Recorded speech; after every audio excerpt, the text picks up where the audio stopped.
Ricky and Steve are here. Karl Pilkington is away today, so Mr. Ian Campfield. Stop it! This is my signing off link. Right, look, I'm running into your show now and it's your fault. Mr. Ian Campfield's with Ricky and Steve today. Jimmy Carr's on X-List duty tomorrow. If you didn't get a request in, I'll see you 10 o'clock next Saturday. Merry Christmas. XFM. Comfort and Sound by Feeder on XFM 104.9. I'm Ricky Gervais. With me, Stephen Merchant. Hello there. But no Karl Pilkington. No Karl. He's in Lanzagrotte. Lanzagrotte, but as we have speak. got a very, very special stand-in. It's Camfield. Say hello. I'm so excited to be here. It's been, you know, the things I've learned in the last 10 minutes before we've even gone on air. Like, you don't have a theme tune. I don't have a theme tune. I don't wear headphones. Exactly. Ian wears headphones with a preamp. He's got 3 midgets just brought in his back line. Right? They're called Dog, Mongo and Blitzkrieg. Look, Blitzkrieg is up there, they're eating a banana. Yeah.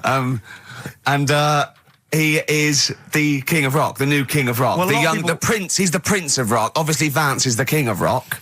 But we'll be doing that, we're working out who. Over this, and by the way, Camfield, I don't want the Ian Camfield that does XFM and going, and it's fast approaching 1:23, here's Ash. I want the Camfield that goes, I snorted ants with Lemmy, okay? So, we want the real Camfield. All right. I bought in Metal Christmas, is that all right? That's my only request from this show, that we do play Paul Di'Anno's version of Santa Claus is Coming to Town. The rest of it's over to you. Yeah, we're going to play some Christmas tunes. We're going to play some, our favourite hits of the year. But mainly, this is the rock programme. This is the rock programme. What worries me, Rick, is there's a lot of people who listen to our show and they're not regular XFM listeners. They just kind of crawl They're out not of their regular people. stupid on a Saturday afternoon, put the show on. So they might not be familiar with Well, Ian Camfield is a young man. He's been in he's about 14. He's been in radio. It's weird, he's 14, but he's been in radio for 15 and a half years. He was weaned on the milk of a Vance. Right? And he's going to be the new rock god, aren't you? Well, I'm trying. Yeah. No DJ Camfield. Just go, right? And over the 2 hours, I want to work out the 4 pillars of rock, right? I want 4 names, 4 pillars of rock, right? Huge rock pillars, and then I want the king who stands astride them like the archangel of metal. So we'll be asking Ian every few minutes. We're asking, right, who's your first pillar of rock, and then keeping the one that stands astride them. Okay. And how many do we need? Well, we need 5 names then, don't we? The 4 pillars of rock and who stands astride them. Right. Okay. Like the Overlord with these Axe Attack albums. Yeah. This is Oasis. Christmas. Oasis doing their version of Merry Christmas, everyone. It's Christmas. It seems only appropriate that we play the occasional Christmas tune. There aren't many decent ones. We will be playing the greatest, not just Christmas, one of the greatest songs of all time, but certainly the greatest Christmas tune of all time, Fairy Tale in New York. Is that going to be the version done by, what's his name, out of Boyzone? Has he done one? Yeah. Because he's lived the hard rock and roll life. What's his name? What is his name? Ronan Keating? Yeah. He wasn't bad on Room 101, actually. I think he's lightened up a little bit. Good luck to him. Yeah. Yeah, I do as well. Yeah. A lot of people ask me, Camfield, I'm sure you can you've probably got experiences of your own that you might want to talk about, but people ask me what Ricky's like in real life. And I don't want to get grotesque. It's Christmas, people are listening, people are eating sandwiches, but he has a flatulence problem. I don't know if you're aware of this. It's not a problem. Right. Well, it is for us. Yeah.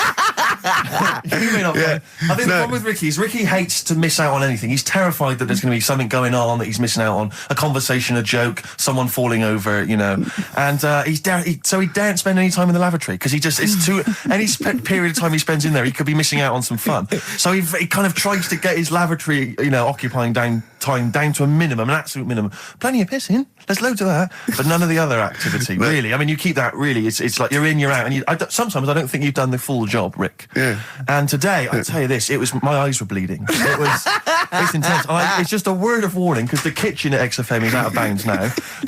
No one's going in there until the new year. A to J in the library. A to J in the record library. I'll tell you this, I don't know if, Tony Blackburn's in the building. His wig will fall off. But seriously... Not that he wears a wig. He doesn't wear a wig. But if he's going down now, maybe he wants to play some Beach Boys. I mean, seriously, forget I'm a celebrity, get me out of here.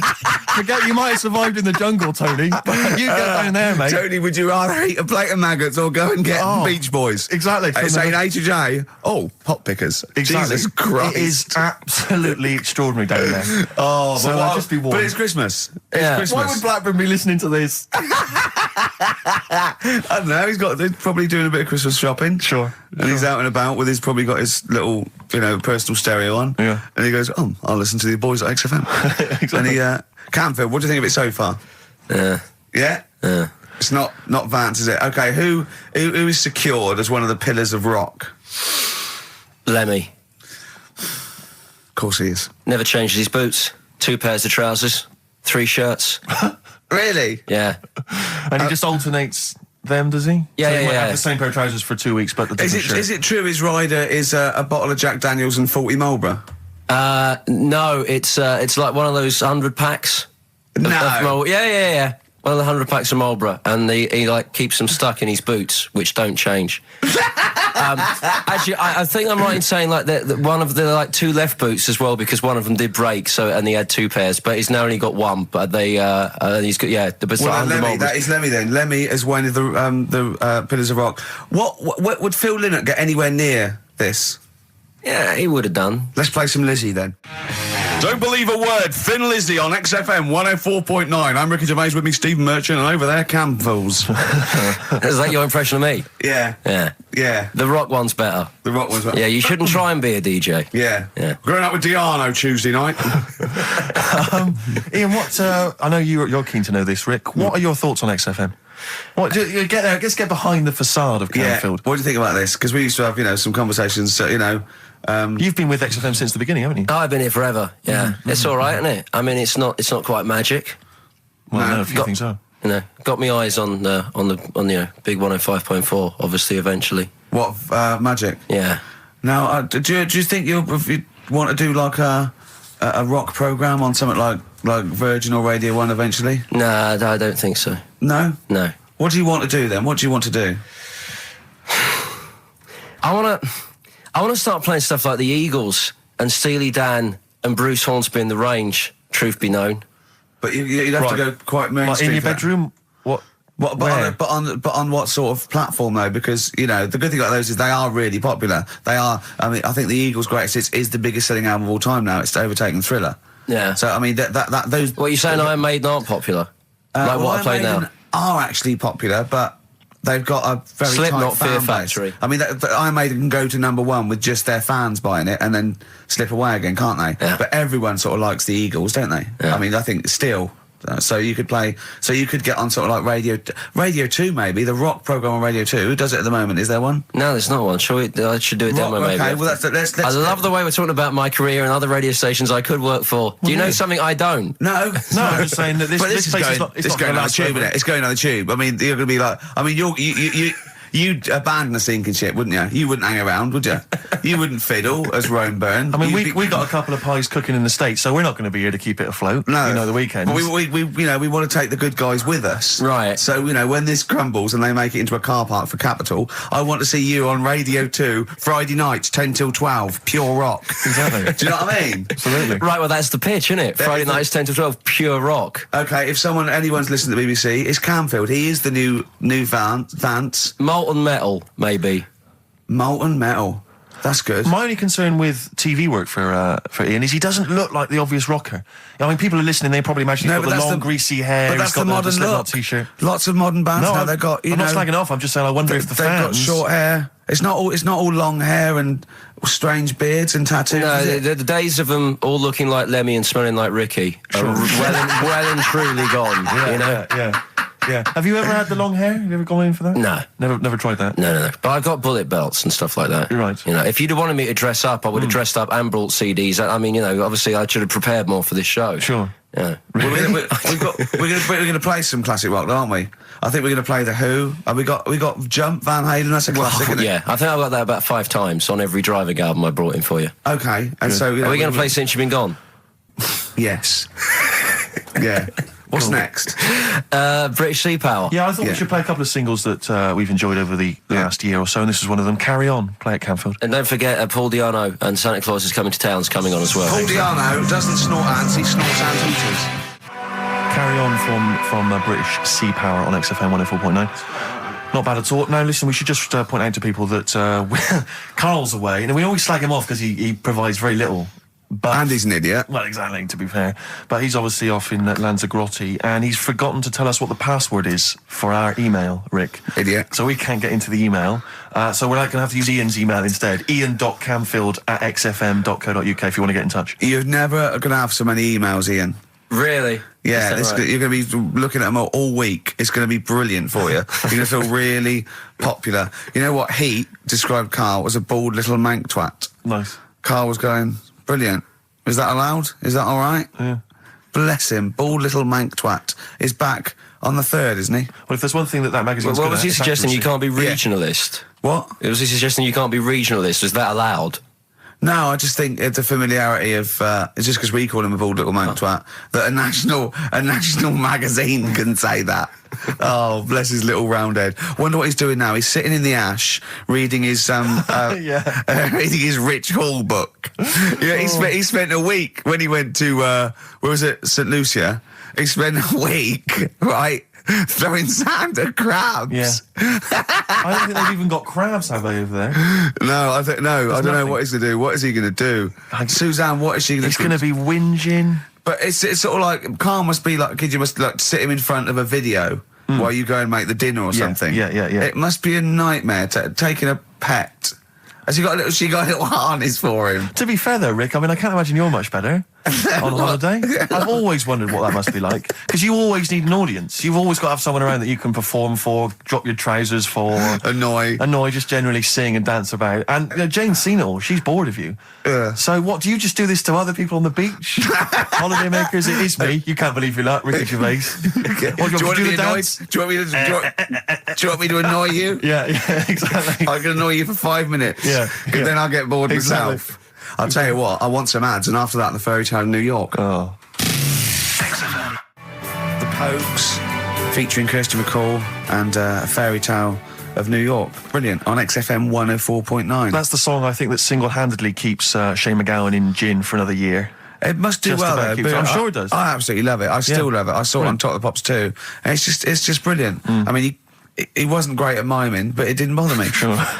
He's miming to a different song. Probably. Yeah, in his head. It was great. I had a little visit in the week, Rick. I think Go you on. missed out. A little Christmas visit from, I know he's a friend of yours. He's a friend of He's a friend of the nation. Go on. TV illusionist Darren Brown. Oh, yeah. Yeah, he's bought a new pad. Yeah. And he just came around to tell me about it. Yeah. And it's interesting because... Somewhere to keep his guns. Exactly. And I can never know kind of how much, he's just playing with your mind, experimenting. But he was telling me about the place, and You apparently... say he loves you? he's got a B-day in the house. Now, we were discussing B-days because... Never understood that. I've never got my head around it. To this He's day... not meant to. Well, no, but I don't think I've ever met anyone who's used a B-day. Oh, Darren Brown does. He's known as the cleanest arse in Modern Magic. Yeah. Shiny arse, they call him. But we were chatting about it, I don't really know, to be truthful, I don't really know how you use them. I don't know. Well, I assume you just sort of go over it and let... But do you face the wall with your knees on the tiles, or do you I face think away you from the wall? No, it's sort of like you just... I don't... And no. it's got the little Do you nozzle. sit on it, or do you sort of hover above it? Do you I hover feel- over it and just splash things onto them? No, it's a little jet, isn't it? It does it for you, doesn't But it? is there a jet? This is what I'm wondering. Is there a jet it's of water that it's goes up the crap? It's like it's a drinking fountain That's we used just to what have I'm in school. thinking, yeah. Which I remember Mr. Mellows used to embarrass himself every time. I go, no, he's in the playground, Mr. Mellows. Yeah. It's not a B day. We're not at your French, cottage again. Yeah.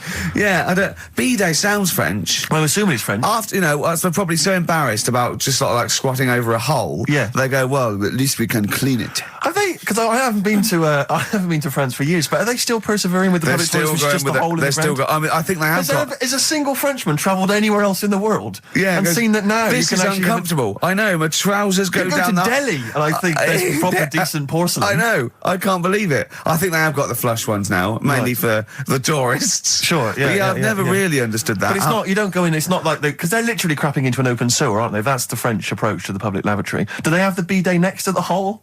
No. The toilet is a toilet, isn't it? Right. But it's just like It's sort of like it's like going in the bottom of a shower with a big hole at the bottom. But I don't know. And do you use? I mean, again, not wishing to get graphic, but do you use the bidet instead of the toilet paper? Is it used in conjunction with, or I mean, instead do of? you know what? I've honestly never used a bidet. Because it's not really a working class thing, is it? The bidet. No, but well, it sort of came in with sort of like purpose-built houses, didn't it? They sort of like shot up all over the. No pun intended. All over the sort of 70s. You know what I mean? It was like in salmon pink. There was toilet, sink, and bidet. Yeah, we won't be using the bidet. Exactly. Fill it with ice. Put some beer in that. Yeah, because none of my friends washes their arse. There are people who refuse to touch their, the hole with the hands, and they only use a bidet. So if they're at a party and there's no bidet, well, Carl doesn't like feeding his bollocks for cancer because he says he doesn't like the texture of them. Sure.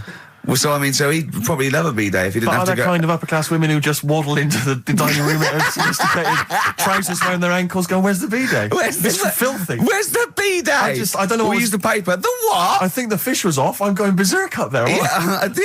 Get me a bidet. Yeah, why don't you lie on the floor? Or I am climbing into the sink and turning the tap upside down. It's the only way I can do it. Yeah. Bidet. Thoughts on bidets? Have you ever used one? Well, no, you told me all this, but you still haven't got to the bottom of how you use them. No, I don't. I don't know. I don't know how to use it. Do they come? You need to ask their own brand. Does it come with like instructions, like a flat pack? I think you're supposed to know. I think you're supposed to. If you've bought a bidet, the assumption is you know how to use it. Imagine someone installing it and going, "There you go, there's a bidet." Go, "Could you show me how to use it?" Well, you like this? Well, no, go to the toilet first. Do the whole thing. Otherwise, I won't know in I'll context. just sit here in the corner. That's fine. Okay. Do you read a magazine when you're normally going? Well, I might do, but I mean, I don't really want to do it with you here. But how will I know? Exactly. I need to know how you transport yourself from the lavatory to the bidet. Do you remember when we were trying to offer Carl money to have a shower with Johnny? Yeah. just some of the highlights of the year. That's a weird thing to do. Yeah. We nearly had him there, and then he didn't want us to watch. Yeah. We said, "Well, how will we know that you've done it or not?" Yeah. He went, "You are definitely bent." That's his conclusion. What we got lined up? Well, hang on. Let's just say if anyone's got any idea sort of how to use a bidet, maybe Any idea for anything to talk about on this show? Well, that doesn't involve crapping or farting. We've done that. Yeah. We haven't done little Chinese fellas or the gays yet. That's still to come in the second hour. Ian.Camfield@xfm.co.uk if you've got any thoughts on bidets or just, lavatories generally. Richard Ashcroft on XFM, Check the Meaning. I think it was out this year and we enjoyed it. So I certainly had a thought then that, someone like Richard Ashcroft, who's really cool. I mean, I think one of our greatest rock and rollers, really. He writes great tunes, does great albums. The Verve, already in history. I just suddenly thought of him listening to this and thinking, I wish they wouldn't play my songs because I don't want to be associated with that drivel. Yeah. Most people get a buzz out of it, get it on the radio. Do you think people say, don't let Gervais guilty by association? Do you know what I mean? I love that song. I love Check the Meaning. I thought it was a lovely song. And he's thinking, they're going to sandwich it to been talk about little gay Chinese fellas and bidets. Yeah. Yeah. And it's going to make me look What worries bad. me, Rick, is that if we had to draw up some kind of list of artists who would allow us to play their songs, it's going to be such a short list. Gary Glitter, it's just going to be a few people who, are slightly more shameful than us. I just thought of something. There are 1 billion people in China, and I assume it's the same percentage of homosexuality occurs, as it were. That's 1 billion, 1 in 10. That means there's 100 million little gay Chinese fellas running around. Richard Ashcroft, if you're listening, I apologise for that last... Think about it. John Lennon, you okay? War's over. I heard a DJ in the week, I won't say who it was, but sort of like a cheesy sort of housewife choice DJ, and he played that, and he went, weird one that, isn't it? What do you think of that the first time you heard it? Strange one. John Lennon, Yoko Ono, war is over. Here's the moment at least out there. I love that. Oh. What does he mean? That's exactly what I want from a DJ. That kind of insight.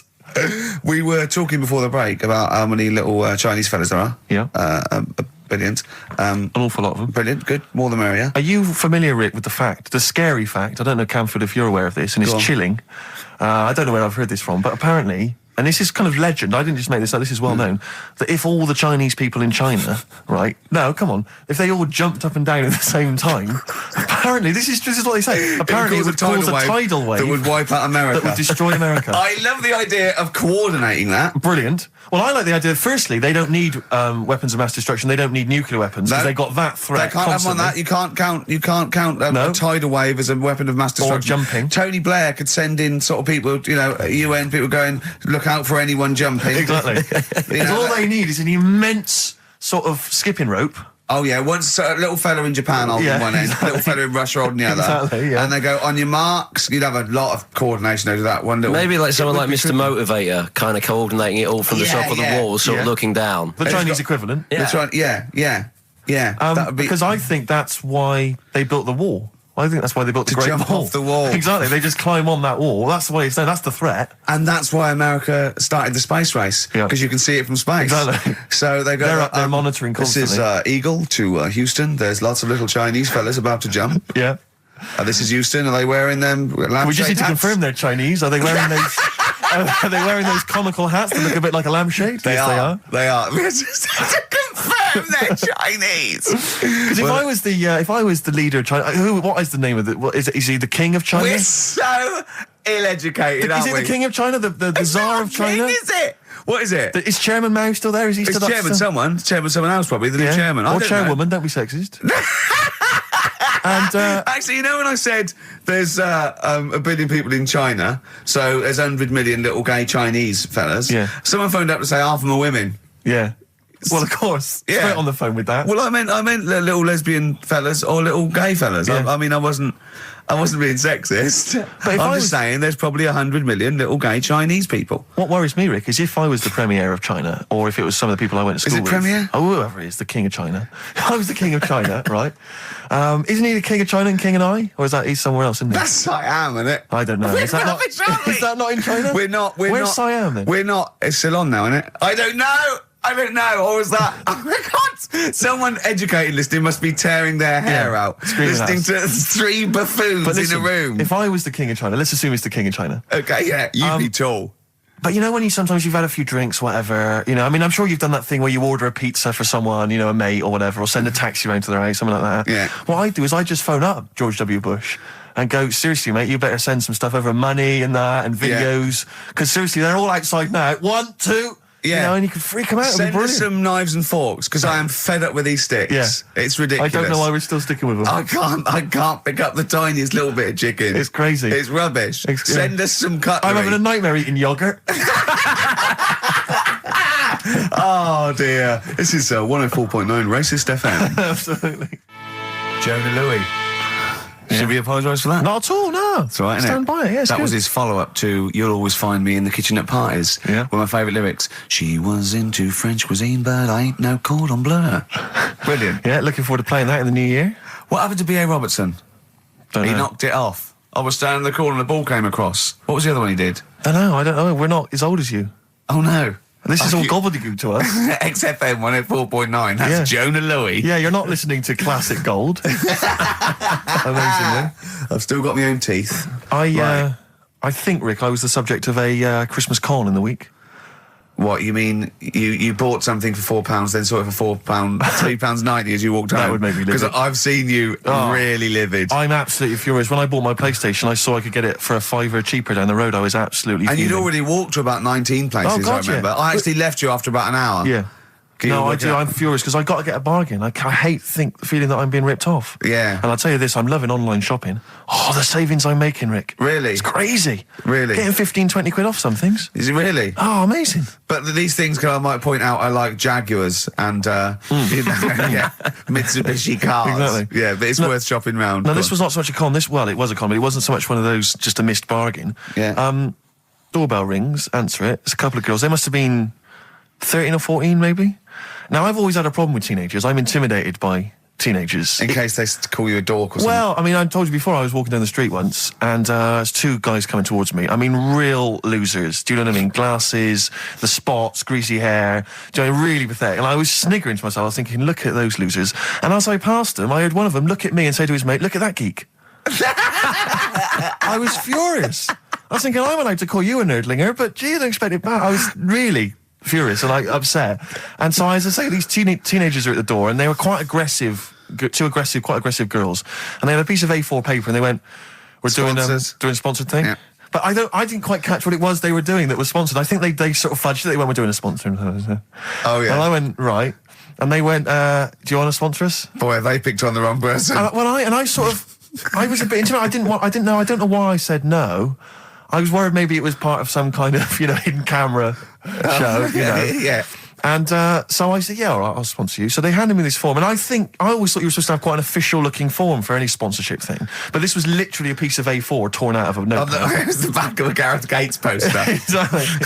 And, with some blue tack on it. Yeah, well, and I looked at it, and I didn't really absorb it, but it had things like, Mrs. Jones, Mrs. Smith, £5. Yeah. And then no one's actual address, just Finchley Road, nothing too specific. Yeah. So I wrote my name on, and put down £3. 'Cause a lot of people were giving fivers, but I thought, I'm not made of money. It's Christmas. I've got to buy gifts and stuff. So I gave him a fiver and asked for change. Yeah. Well, I gave him £3. I said I'll sponsor you for £3. Best of luck. And they went, "Can we have the money?" And I said, "Well, aren't you supposed to do the thing?" And the woman the girl just looked at me. She just went, "No." So I gave her £3. But what difference does it make? Well, I'm assuming, though, that it's not going to any charity. It's no sponsored thing at all. But then I'm not being funny. The charity that it's not going to, you wouldn't have given to it anyway. It's true enough. So all that's happened is you're £3 down. But I'm £3 down. Yeah, but if it would have gone to charity, it'd be £3 down. The fact that it hasn't gone to charity doesn't matter because you wouldn't have given it to charity. Yeah, but if it had gone to charity, Rick, I'd have felt a little bit superior, a little bit smug. That would have kept me going for another 6 months. Whereas now it's just gone to a couple of weeks off the street, who are scamming people, possibly old people, Rick, and that's who I feel sorry for. They've not got a great deal of money. That's why I'm not worried about myself. I've got a bit of cash. What about the old people? Yeah. Although you are £3 down, which probably still hurts, doesn't it? It's still stinging. That's why I just like to tell you now, get off my chest. It's an Merry emotional Christmas. thing, yeah. Just be careful. If you're living up in North London, be careful. There's 2 girls that are going around. I expect, they might come to your door. But they might be wary. Be genuine. No, I don't think so. No. They were common. They were very common. Do you know what I mean? Was the giveaway things like, Santa Claus had given £10, Exactly. Tony Blair had given £1? Yeah, I know what you mean. Yeah, I think you were conned, mate. Yeah. Right. Won't Get Fooled Again by The Who. Ian, I'm going to ask your expert opinion. Is that not one of the greatest rock songs of all time? Yeah, if you'd have played the proper version of it. I know, but it's 6.5 minutes, and we usually do, but we just thought, it's Christmas, people want to... have him or Jonah Louis. Yeah, but we could have played like the full 8 minutes rather than making the show sound like strolling round your local Asda with the Christmas songs with a little bit more racism. That to me sounds like fighting talk. You want a rock challenge, Canfield. You can't handle the truth. I'm gonna rock this out the last 40 minutes. Can we put Keith Moon in the monolith? I was going to ask you. He's my favourite drummer of all time. Will you go along with that? Yeah, absolutely. So we got Lemmy and Keith Moon. Yeah. Are we making up a kind of super rock band here? We could do. That? We could make up a super rock band. That's far too passé. Let's call it the Monolith of Rock. It sounds more stupid. Okay. So we got Lemmy and Moon. Yeah. We need 3 more. So we need 2 more Pillars of Rock, and then one to stand astride it, like the Metal Angel of Death. Now, Ian, you've hung out with some of the big rock names, haven't you? Yeah. No, I'm not going anywhere with this. I'm intrigued. Tell me some of the people you've hung out with. You've hung out with Maiden, have you? I've hung out with Maiden, don't you? I've been flying with Bruce Dickinson. Yeah. And have you? It only took us 3 attempts to land at Gatwick a few weeks ago. But I don't know much about you, Ian. Are you someone who lives the rock and roll excess lifestyle? Are you kind of drink and drugs? Is that your thing? I like to be kind of on the edge, having a look at what's going on inside. Right, I don't quite know what that means. Well, it's the way they talk, Steve. Right. Well, I mean, because some of those rockers, they're hard-living boys. Can you keep up with them? Do you up till 4 in the morning? 4 in the morning? Yeah. 4 in which morning? Hey, Daddy, oh man. We're going out about 4 in the morning. Yeah. Carl reckons the gays go out late. Yeah. His favourite song is The Killing of Georgie, right? And he went, yeah, but would it have happened if he'd have been, going out a bit earlier? Yeah, well, no, fair point. Yeah. Is that song time specific then? No, but he reckons he probably got because he was out late. Oh, right, okay. He said there's one that works here. Sometimes he doesn't go out till midnight. But I imagine you a little bit like that little boy in the film Almost Famous. When you're on tour with the rock legends, do you know what I mean? You're like, the little kid there. Maybe the doors are being closed in your face, are they? As they go berserk. Yeah, when I started, but now I insist. I see you as one of theirs. Yeah, access all their Islam, and that I can enter venues now with a big bottle of Jack Daniels. I don't get stopped. Yeah. Really? But seriously, have you, without naming names, obviously, what excess have you seen? Have you witnessed anything? Or have people calmed down now? Are these rockers clean living now? Depends who you're talking about. Sure. Yeah. Is there anything going on like the days of Ozzy and Motley Crue? I haven't seen. I haven't seen any red snappers like with Jimmy Page. Do you know that story? No. I can't talk about it. Then that's the fish? forget about that. Yeah. Oh, is it disgusting? Yeah. Well, yeah. But is it no, worse than talking about B-days and Ricky's farts? Kind of. Right, okay. Yeah. Yeah. Right. Yeah. I know. You wouldn't want the instruction manual as to what happened with the red snapper, like Right. you do with the B-days. Sure. God. But don't, as I say, don't name names. Obviously, there's a sort of client, doctor confidentiality or whatever that you. Yeah. Well, I saw. We know there's no one listening. Yeah. So it won't go further than this studio. I saw a member of a very big band play the Astoria recently, and they turned up at the Astoria about 15 minutes before they were going on stage, right? And someone said to them, "Is it good to be playing the Astoria?" To which he turned around and went, "Oh right, are we in London?" Really? Oh dear. And this person then managed It wasn't Daniel O'Donnell, was it? I can only think of the Libertines. No, that's not a very big, huge band, is it? No. No, bigger than that. Bigger Yeah. than Okay. that. Yeah. Okay. What other rock and roll excess do you want? Oh, I was told once that if you stay up for 2 days, the best thing to do is eat some yogurt. This is just like we're going to having tips now. Sure. Yeah, So if that's apparently the best thing at the end of the excess, you need some yogurt. So always keep some in the fridge. Yeah. And chopsticks are no good. No, Stop it's that. not. Yeah, You so don't, whatever you do, don't go on a bender in China, because otherwise you'll be screwed, right? No, there's no benders in China. Oh, there are. There's about 100 million. Yeah. Another tune that I enjoyed this year, Rick. I don't know what your thoughts are on it. I'm fascinated to find out. Loving it. Jay-Z and Farrell and Frontin. What do you think, Canfield? Darkness #1? Yeah, well, they cheated, didn't they? Because they went and did their signing at HMV yesterday, so they could get in like an hour of extra sales. Why is Just that so they cheating, could- though? Well, I don't know. Well, I suppose Gary Jules could have turned up at Virgin down the road, couldn't he? And Yeah. Okay, well, then in that case, they're that going. deserves to be sort of #1 because at least it's potentially a sort of evergreen sort of Slade type classic, and they are the biggest sort of band around at the moment. Canfield, what are your thoughts? You love rock. What do you make of The Darkness? It's all right. They've been around for a while now. Sure. Another year, maybe. But they're all the ingredients of everything you like, I imagine. They've got a bit of glam, they've got a bit of Queen, they've got a bit of AC/DC. It's all in there. You've got a bit of Bruce Forsyth. You know what I mean? He's funny. They're a good fun band, aren't they? Yeah, they're all I mean, right. they're essentially just too close to novelty. But then so was Slade, in a way. Slade have only got this credibility resurgence in retrospect. At the time, they were a pop band that essentially were for teenagers and thugs. I'm not Yeah. sure Canfield's going to be championing Slade, though, up there in the same way that he champions the Maiden. But you got to appreciate what Hold has done, surely. Yeah, I appreciate what Holder's done. But they only became cool, didn't they, when Oasis covered them?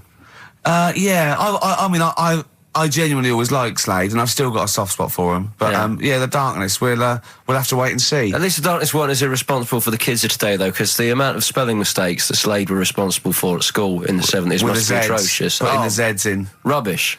Ian, I'm going to have to ask you for our third pillar of rock before the ad break. Right, well, we need... who have we got? So we got Lemmy and Moon. Right, okay. I think we need to put in... we need a guitarist in there. We should maybe put in Keith Richards. I'm a little bit worried about the health scare because the kind of air pollution around any venue that this band might play with, like, Lemmy and Keith Richards there. Yeah, you know. especially- See, Ricky shows up. I'm surprised at Keith Richards because I would have thought it was heavy enough for you, but the Stones have done enough to get in the annals of rock. Yeah. Okay, let's play some ads. Quick question.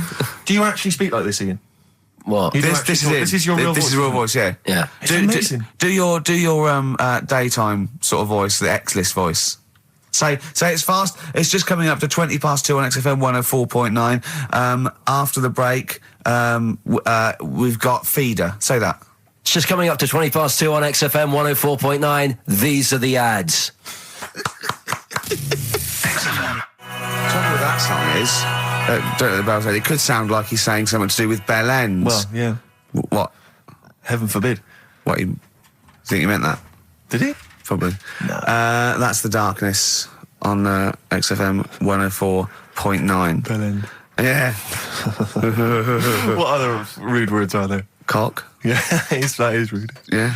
Especially at Christmas. Especially at Christmas, yeah. It's a time for families. I know. Now listen, time for family. Now, Ian, Yeah. who is your fourth? We need a lead singer in this mega group, the monoliths of rock. Who we got? Lemmy, Keith Richards. We've got Keith Richards on guitar. We've got Lemmy on bass. Yeah. We've got Keith Moon on skins. Right. Some terminology coming out there. Yeah. Who's doing the Vox? Who's given Golden Tonsils Award? Robert Plant. He's gone for Plant. He's gone for Plant. A lot of trad names there. There is the group. The lineup is Moon, Lemmy, Richard, Plant. Okay. Now our competition, Steve. Name that group. Okay. What's the best, heaviest rock name ever? Sure. This is obviously not a name that already exists. No. Okay. My Any mate thoughts of mine yourself? came up with, I think it was Brain Hammer, which I like. Velvet Nazi 666. Sure. So we want the heaviest, most mental piece of death metal, headbanging, bleeding out your brains rock. Axe Attack. Okay. Please welcome to the stage, Christ on a bike. Please welcome to the stage. Oh, look at you. That would be great. Yeah. That would freak out the metalers. Yeah. Cheeky. Yeah. Oh, now listen. They need a manager. They need someone who could introduce them. They need someone to stand astride them. Who is the leader now? Who is the king of all that rocks? Well, it's obviously Tommy Vance, isn't it? Do you know what worries me, Rick? We've said Vance a lot today. I'm wondering if the kids today, do they know Tommy Vance? Are they What do you think familiar of with that, him? If they don't know, they shouldn't be listening. Okay. Fair enough. So Vance is their manager. He needs to. They're on at Wembley. He's got them on at Wembley. They're the greatest rock band of all time. We need the name. Please welcome to the stage. What are they called? We'll, Phone in, email in, and the prize we're gonna get some. We'll rummage through the bins as Carl normally does. Some old tat like Carl does. We'll Some dig something VHSs, some CDs. Greatest air guitar ever. Betamax. Yeah. What's the? Do we need to give out the numbers and Well, stuff? can email, Don't get can't them to they? phone in. You don't want to talk to him, Ian, seriously. No, you know when what's his name says to Agent Starling as she's going to meet Hannibal, don't let him inside your head. Yeah. Don't talk to the listeners, Ian. Exactly, it's very much the same Please thing. I'm a bit concerned that my email's going to be besieged by people sending you links to how to clean out the B-Day. Well, that's all right. The week. But Make what's sure the most mental, head bleeding, banging brain hammer operation this band can be called? Call in. Rick, because it always amuses me. I know it's cruel to put you on the spot, but so some of your former band names have always amused me. Well, the worst. The worst one. Right, I'll just leave this. Ricky's had a number of bands over the years. What was the worst one? Ready? Get ready to play that record because I don't want any aftermath. No, hang on, before you tell me, what was the one? Because these pictures of you, like when you were New Romantic, keep on being published. That was Shauna dancing. Yeah, but someone That's pretty bad. But someone told me, they were like, "Oh, ask him about when he tried to be Bon Jovi." Can you imagine such a thing? I know the name you're thinking of. Right, here we go. Play the record immediately. I say this. Ready? The Sacred Hearts. Play a record. Blur on XFM 104.9. I forget the name of that track, but it's good. Good song. Thanks very much. Oh, good song. Yeah. Oh, right. I just thought you were complimenting giving his opinion. Right, Yeah. go on. The what? Are we still on the air? Yeah, What are we doing? Merry Christmas. we got someone on the line. Oh, right. He's here. Who's that? Ricky, Yeah, go on. it's Jonathan. How are you? Good. It's only TV's Jonathan Ross. Ross, turn your radio down, you idiot. I'm here. I like to. I haven't got a radio on. What are you talking about? We can hear the feedback. Well, I haven't got it. It's not my fault. It's your incompetent radio station. And also, didn't you hear we said don't call in? We don't want to speak to the listeners. What's I'm not a listener. I'm a visitor to your shores. I'm special. You know that full well. I know you're special, right? Yeah, exactly. What have you got a name for the band? Yeah, you ready? Yeah. Blump. B-L-U-M-P. I tell you for what, you can't have a normal word. If it's the monolith band of all time, if it's the big, you can't have a regular word. It doesn't make sense. How can you have a regular word? All these ideas you've come up with are rubbish. You need a word which only stands for that one thing. No one's heard it before. No one will use it again. Blump. I can't help but feel that that's a more appropriate name for maybe one of Ricky's bands. I love seeing that picture of him in that band. You see it everywhere these days. He was like a girl. He was like a little girl in a suit. It's like a little dyke at a wedding. What was that? That's got to be the kettle calling the pot black, surely. I've always got nothing but 100% heterosexual. We're not sure about. There's not anything wrong with it. I know that, but look at you. I actually had to get that in. There's not anything wrong with it. I'm Jonathan Ross. Oh dear. I was thinking the other day, right? Oh, yeah?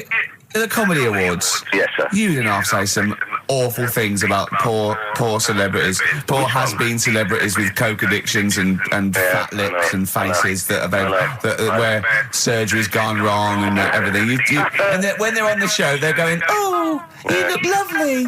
Yeah, I'm nice so to good. well, I'm nice to them to their face, but obviously when I'm not with them, I like to let my true feelings be known. What's wrong with that? That's how everyone Well, I'll tell you what, you can get anything off your chest you want on this show. Any celebrities you want to talk about? There's no one listening. Yeah, it's just between me and you. A lot of people listen. They listen to my show, and after they've had a few hours of good laughs, they like something bland to just cool them down afterwards. So they flip over. We know this happens.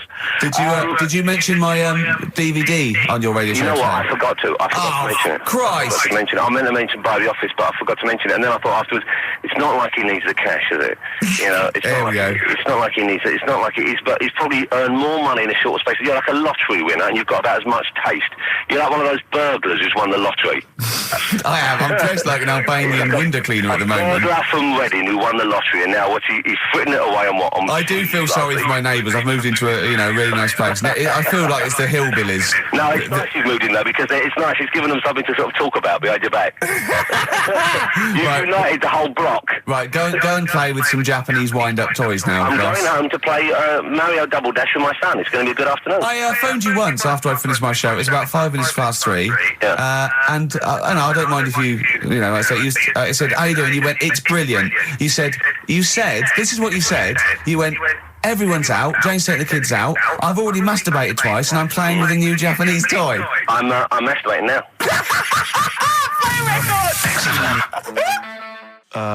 Kings of Leon, Wasted Time on XFM 104.9. Sorry, I was sidetracked there by just some of the band names. And now listen, I want to put in 2 of my own. I want to win that pile of tat out there, right? I've got 2 names here, okay? We should just remind people in case they've just tuned in. Oh yeah, what's Ian going on. Canfield has chosen his mega band of all time. He's got Keith Moon on drums, he's got Lemmy on bass, he's got Keith Richard on guitar, he's got, who have you got singing? Robert Plant. Plant, and their manager is Vance, but he needs to announce them at Wembley Arena. They're already sold out. They're at number 1 in the album charts. They're the greatest rock band of all time. And I've got 2 suggestions. Okay. What about this? Please welcome to the stage. Tungsten lung hemorrhage. Yeah, good. Yeah.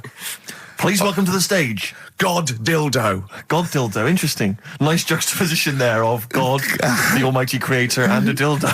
Nice use of some contrasting imagery there. Yeah. Powerful and topical. Tungsten lung hemorrhage. Yeah.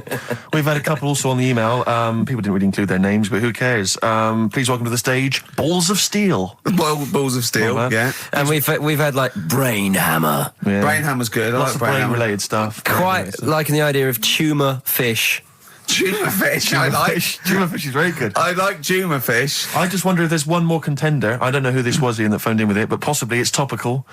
Deathly Hem. Yeah. Deathly Hem. It's brilliant. Oh, it's Deathly Hem. Please welcome to the stage, Deathly It's Hem. Deathly Hem. Who's that? We've got to give it to I don't know who that was. Oh, but, well, if you came up with Deathly Hem, email again. Deathly Hem. It's the greatest name for the greatest rock band of all time. Will you please welcome to the stage, Deathly Hem? It's Golden Tonsils. Isn't it?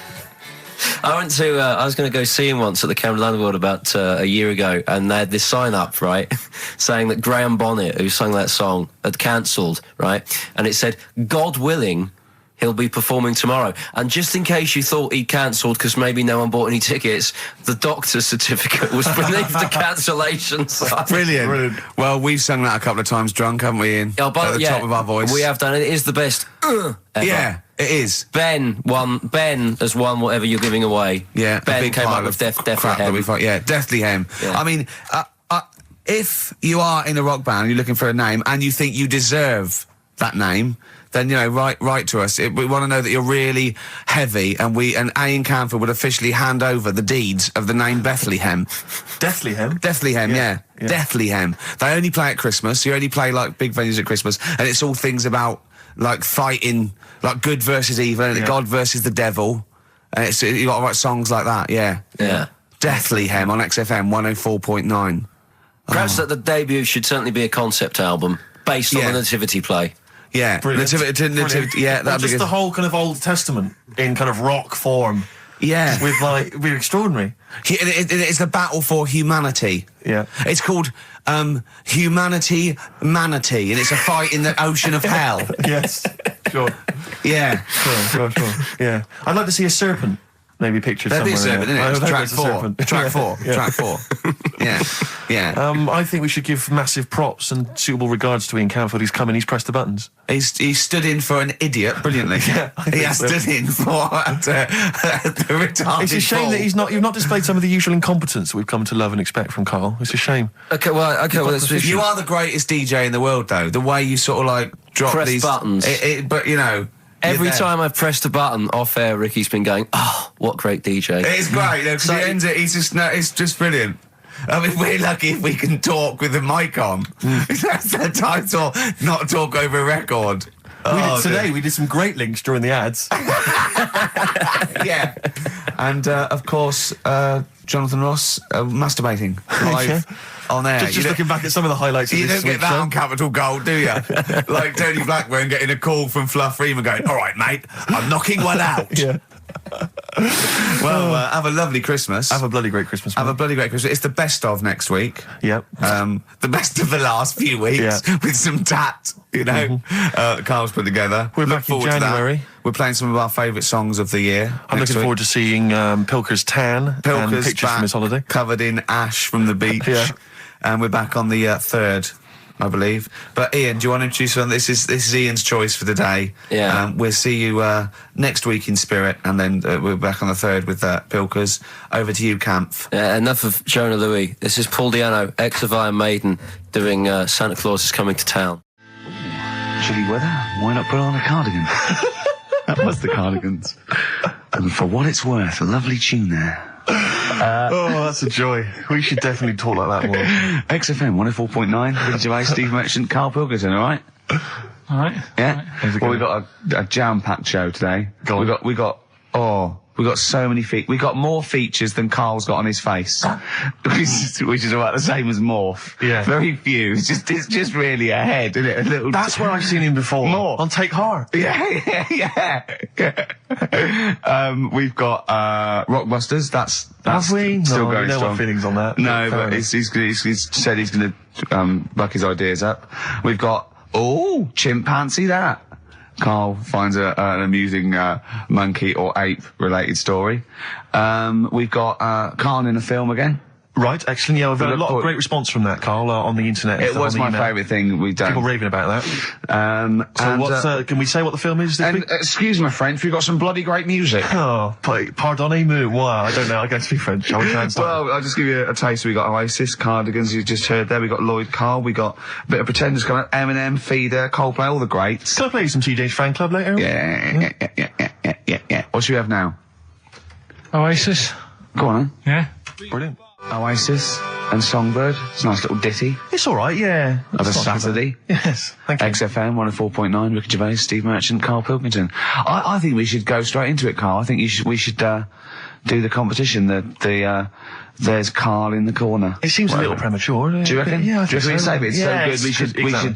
should tease it out of Well, them. it's a big thing. It's just that I've got absolutely nothing to say. Sure. I haven't really. Well, I mean, like often I know you all have spoken to Karl in the week. This week, for some reason, I've been speaking to him. Oh, right. I spoke briefly to him about Michael Jackson and the documentary. Yeah. Now, of course, I thought that was extraordinary. Amazing, and I asked amazing Karl's piece of opinion. work. Yeah. And he didn't mention to me the fact that Michael Jackson likes to climb up in trees. No. He didn't mention anything about his bizarre relationship with children. He didn't mention anything about his obsessive billionaire spending sprees. Right. He didn't mention anything about the mannequins he has in his thing, or the fact that he drives around his sort of 7 hotel suites in Las Vegas in a little kind of old people's scooter. The only thing of note for Karl was he said to me, "Did you notice how big his hands are?" I tell you what, though, I did.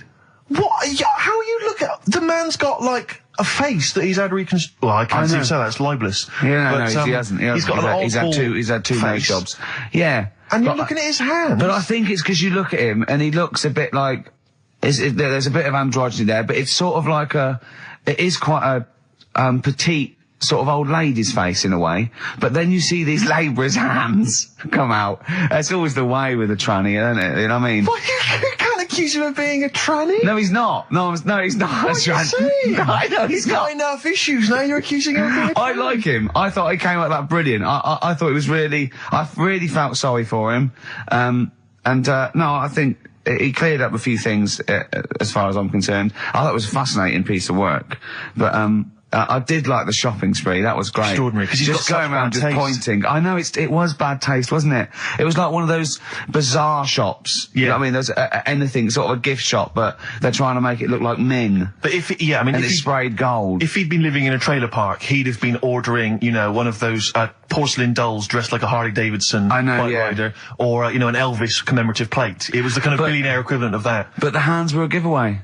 It's the same as those sort of transvestites. Well, it's like you get what's it about his hands? Well, you know when you get like a cab driver or something, right? And he decides to turn transvestite about 60, and he goes on Kilroy. Do you know what I mean? That way, he got a twin set of pearls, and he goes, "I've never felt so comfortable." But his hands are still big. He's got a little wig, and he's got the lipstick on, and he's with his teenage kids who are going, "Kill me." Do you think he's been having surgery on his hands to make them larger? Bigger, yeah. Is that why he was wearing that glove through most of the Exactly, because yeah, but I think he wants to be a goalkeeper. Right. And they said, well, you can't, Michael, you got a big hands. It would help him climb the trees. Yeah. And he can play tennis now without a racket. Yeah. So what did you make of it, Carl? Were you intrigued? The Michael Jackson thing. It's, it was alright. But, that got a load of attention in the press. But the Trisha programme got nothing. Okay.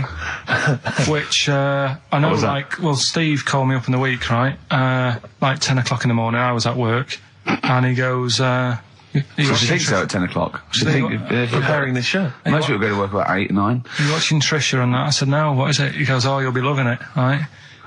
Freaks. Was it, Help Me, My Mum's a Freak? Siamese twins. Right. So I couldn't watch it, but he said, oh, it might be on again, because they repeat stuff on ITV2. Right. So I had my dinner late.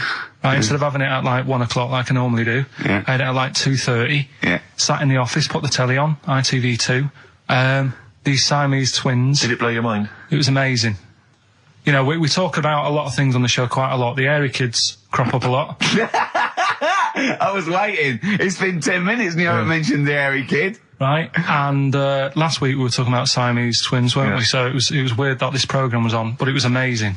I mean, what I think you can't refer to them as Siamese twins. I think they're known as conjoined twins. Why? I think Siamese is maybe considered derogatory or as an old antiquated phrase. Yeah, I think it's because the first famous ones were actually from Siam. Right. And that doesn't exist anymore. No, it's conjoined, Carl. Yeah. Get the phrase right.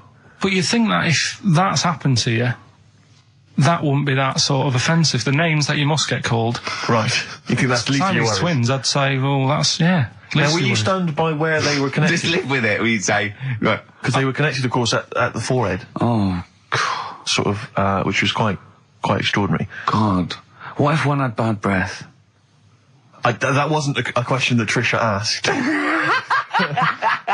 Annoyingly, because I know that much of the audience was thinking that. There's a few things that didn't crop up. What questions would you have asked of them? Because what things did you feel weren't mentioned? I'd love to just watch Carl watching amazing things. Exactly. Do you know what I mean? It's like early learning thing. Mouth slightly open. Yeah, some mouth slight open, saliva. dribble, looking round to see if anyone else has seen it. You know, I mean that. Like when a cat sees a bird land on the balcony. Exactly. It can't believe it's luck. I'd probably say, how do you buy her, a birthday present? A surprise gift, yeah. Because everything's ruined. Sure. Right? I'd probably ask, Yeah. Well, did you not think it was interesting that one of them had a boyfriend? Well, that was a bit weird, wasn't it? Uh-huh.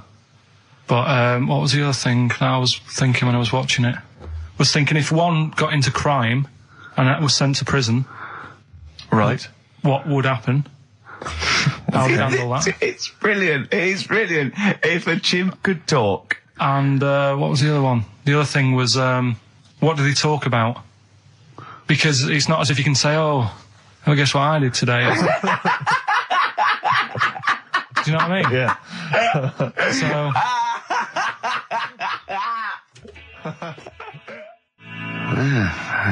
brass in pocket, and if they're pretending to be good, they're doing a bloody good job of it. I love them. That's Ricky Gervais on XFM 104.9 with me, Steve Merchant and Karl Pilkington. Karl is still buzzing about these conjoined twins. It's just, One of them, of course, had to be, because one of them was sort of shorter than the other, and had to be sort of wheeled around on a kind of trolley thing by the other. This isn't Molly and Dolly, is it? No, they're not called, one's called Reba, and I forget what the other one's called, Sheena maybe, or something like that. Do you remember, Carl? No, I wasn't that impressed with the names. It's just...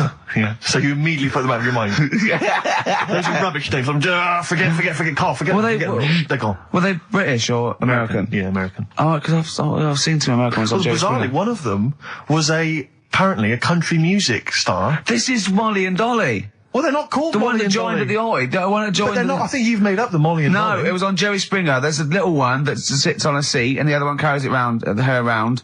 They're not called Molly and Dolly. There was something like that. They're called. Well, we know that one of them's called Reba, and I forget the And other one one. was a country and western singer or something. Yeah, and but she was saying, "Yeah, I've just made a movie. It's coming out shortly in theatres." Is your And the other sister one in it? Yeah, and the other one said, "Oh, I'm not involved." It's utterly bizarre because they work so hard to live their lives separately. Yeah, they say it's all. Yeah, exactly. of course. So, Yeah. they try not to. So she's talking about her music career, and the other one's sort of not taking any kind of credit for it, which is nice. I It's suppose. weird though, because when she was singing as well, the other one just stands there. She doesn't join in. She doesn't sort of dance. Offer backing vocals. Do you know what I mean? Make a group out of it. Yeah. A duo. Yeah, well, but it seems like we're sort of being horrible, but we're No, not. we're not. I mean, it's a Well, really no, bad we're thing, laughing at Carl's amazement at this phenomenon. Sorry, I just got to say we're not. Do you know taking the the mickey. The really weird thing about all this, right? And it's annoying because you were saying about, what should have Trisha have asked and all that. Yeah. But one of them mentioned that one of them was adopted and the other one wasn't. Don't talk rubbish. No, seriously. I didn't understand it, right? Of course you didn't. And then Trisha sort of said, well, let's have a chat. And they were like, no, I don't want to go into that. What do you mean one was adopted? That's what he said. One of them... don't quiz me on it, but that's what was said. Hello there, Hello there, I'm a multi-millionaire, and yeah. I've just seen your orphanage. Oh, I'd yes, love lovely, to isn't adopt it? one of your children. You'd like to adopt one? I'd love to adopt a children, because I've got loads from around the world, so I'd love to adopt one. I'd give you $10,000 towards your orphanage. We're speeded through then, yeah. Brilliant, okay. We've actually got 2 left. I only need one. I'm only interested in Right. one. Yeah, I don't need any more. Don't need any They're more. sisters. They're I know it would be tragedy to break them up, but I really only need one. now break it up. There's the rub. You see, Sure, because sure. You just need the one. It's $10,000 now. You can have that. I'll sign it now, but I don't want to discuss it further. I'll bring it around. Brilliant. Okay, ding dong. Hi, yeah, brilliant. You brought my kid round. Yeah, there she is. There. That's a joy. Yeah. Okay. Just standing next to a bush. Yeah. Do you want to? Can you bring her out? No, me? It's like, there's nothing behind the bush. So you just want. I just want to be able to walk 360 degrees round her. Do you want her or not? Yes, I can't believe it. What's that little trolley? She's talented. Oh dear. You're talking nonsense, Carl. Well, whatever. Feeder. That's it. Just the way I'm feeling. XFM 104.9. Ricky Gervais, Steve Merchant, Karl Pilkington. It's time for the newest quiz in town. This is where Karl inserts himself into a seminal film. Last week, it was the little kid in Sixth Sense. You remember? To great acclaim. The critics loved it. They said a triumph. This week, he's fiddled with The Graduate. This is the scene where, of course, he goes upstairs to the hotel room, and it's on the cards. She's a dead cert, Mrs. Robinson. Well, Here we go then. So, are you ready for it? I've brought some condoms from home that Suzanne got for Christmas. Benjamin, What? will you bring me a hanger? A what? A hanger.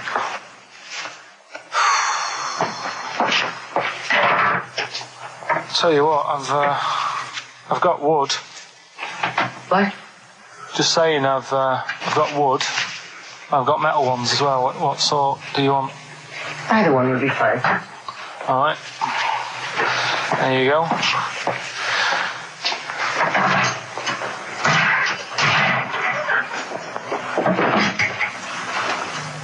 Are you afraid of me? No. No, I've seen weirder things than you. Have I ever told you about the 2 lads I went to school with who had big heads? webbed fingers as well. Not related, and weren't mates, but both had the same thing, which is a bit weird. I've never found out what was wrong with them. Can I ask you a personal question? As long as it's not about my head being round, because Ricky's always going on about that. He's saying I've got a round head. Well, you can admit that, can't you? No, it's. I'd say it's a normal sort of shape. It's just round. It is, isn't it?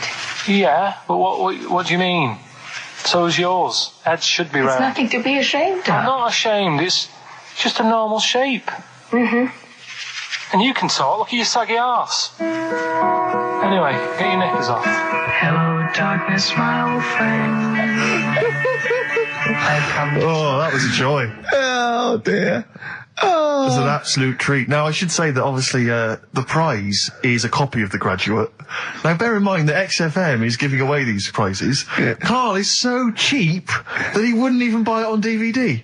He's bought it for $6.99 on VHS. It'll be panned and scanned. It won't be widescreen. There's none of the extra features that you get on the DVD.